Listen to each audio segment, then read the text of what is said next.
Ini ya jadi menjadi salah satu kekhawatiran bagi sejumlah tenaga honorer di Indonesia karena nanti tahun 2023 nih tenaga honorer baik di daerah maupun juga di tingkat pusat akan dihapuskan. Tapi katanya Menpan RB ini ada tujuan mulia di balik itu semua. Apakah benar ada tujuan mulia terkait dengan dihapuskannya tenaga honorer di tahun 2023 mendatang? Sudah hadir bersama dengan kita Bapak Dr. Trubus Rahadiansyah, pengamat kebijakan publik dari Universitas Trisakti. Kalau Pak Trubus sendiri melihat ini kan sebenarnya permasalahan dari tenaga honorer kan bukan kali pertama. Ini permasalahan klasik yang ada di tanah air seperti itu. Tapi kalau misalnya nanti benar-benar 2023 tenaga honorer akan dihapus baik tingkat daerah dan juga pusat, bagaimana nasib mereka nih para tenaga honorer? Iya, menurut saya nasib tenaga honorer ini jadi harus ada kebijakan khusus, Mas. Ya, afirmasi yang sudah dikeluarkan pemerintah kan hanya untuk guru dan nakes. Tenaga kesehatan. Maksud saya harusnya meluas semuanya, termasuk tenaga administrasi, kemudian teknisi, termasuk bidang lain seperti Satpol PP, semuanya itu harusnya diangkat sebagai PNS dulu. Kan bisa dimasukkan dalam kategori P3K karena ASN itu kan ada dua jenis dalam Undang-Undang Nomor 5 itu kan. Jadi harusnya dia dimasukkan dulu di PP3K. Nah, dalam P3K itu pegawai pemerintah dengan perjanjian kerja itu artinya yang bersangkutan bekerja dalam masa pengawasan. Kalau misalnya nanti memang tidak dibutuhkan ya tinggal tidak usah diperpanjang kan sebenarnya seperti itu. Tetapi itu sudah memberikan solusi. Tetapi yang terjadi yang malah justru pemerintah itu mengafirmasi hanya untuk guru dan nakes. Tenaga yang lain mereka disuruh tes CPNS, TAS. Nah, bagi yang tidak lulus tes, lah ini jadi masalah.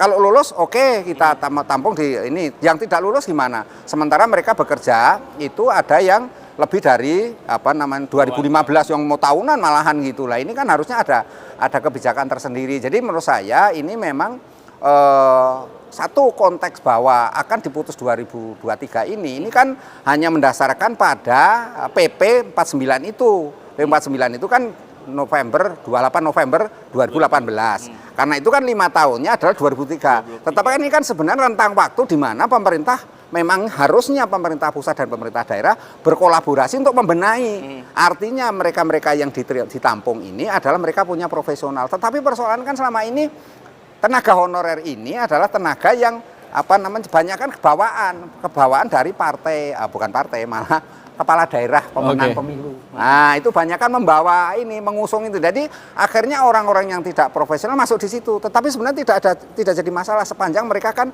bekerja, kan memiliki kapasitas, toh mereka bisa belajar.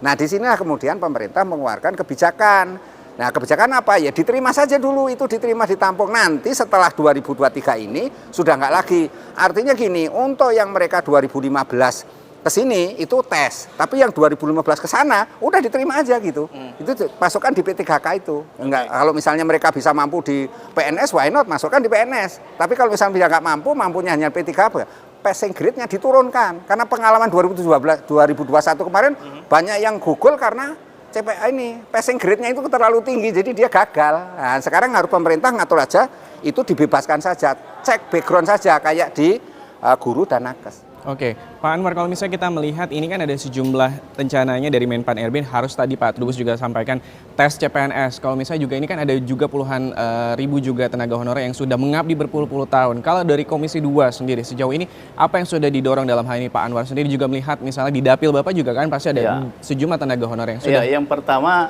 Mas, saya ini adalah salah satu pelaku sebetulnya. Pelaku dulu kepala daerah, waktu saya masih kepala daerah yang mengusulkan itu.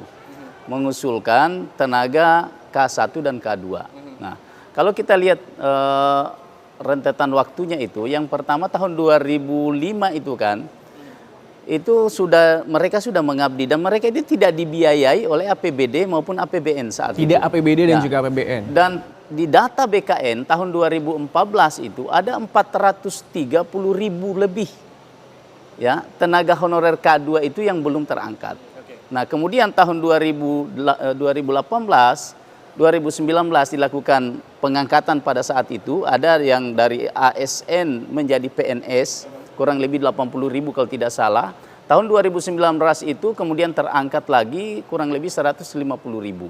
Tersisa hari ini ada kurang lebih sekitar 210.000 tenaga K2 itu. Nah, dari 210.000 inilah yang jadi problem karena ini belum terselesaikan sementara pemerintah sudah mengambil kebijakan untuk menghapus tenaga honorer. Harusnya kalau kami sedang memperjuangkan agar yang 210.000 ini, saya sepakat dengan beliau, ini harus ada afirmasi.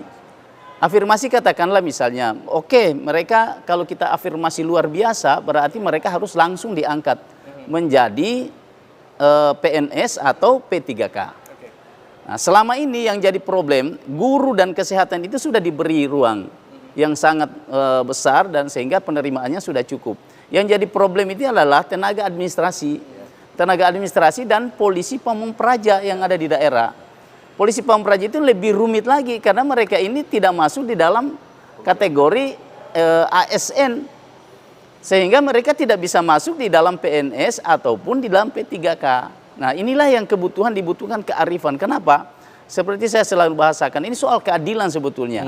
Keadilan negara kepada mereka. Karena sudah ada teman-teman mereka sudah diangkat menjadi menjadi PNS atau P3K, sementara mereka tidak. Nah, ini keadilan, dibutuhkan keadilan pemerintah. Yang kedua soal Pol PP. Pol PP ini kalau mau kita melakukan afirmasi, maka salah satunya itu revisi undang-undang tentang ASN. Itu harus dilakukan karena mereka ini kategorinya tidak jelas. Nah, yang ketiga, para polisi pamung praja ini harus ada kebijakan. Saya bicara dengan beberapa kepala daerah, polisi pamung praja itu bisa ditangani oleh daerah, tapi dengan ketentuan harus ada petunjuk dari pusat, mereka ini masuk dalam kategori apa nih? Oke. Soal pembiayaan misalnya, itu juga sangat penting. Pemerintah pusat harus jelas memberi. Nah, kemudian di dalam surat edaran Menpan itu kan sudah disebutkan bahwa sampai tahun 2023, pemerintah daerah dan juga pemerintah pusat itu harus melakukan pemetaan. Nah, ini belum dilakukan nih. Sehingga banyak kepala daerah sekarang yang juga bingung. Ada yang sudah begitu terima bahwa harus dihapus, maka serta mereka langsung dirumahkan ini tenaga honorer. Ini kan sangat tidak adil. Nah, oleh karena itu tentu pemerintah harus adil di sini, harus lebih arif, bijaksana.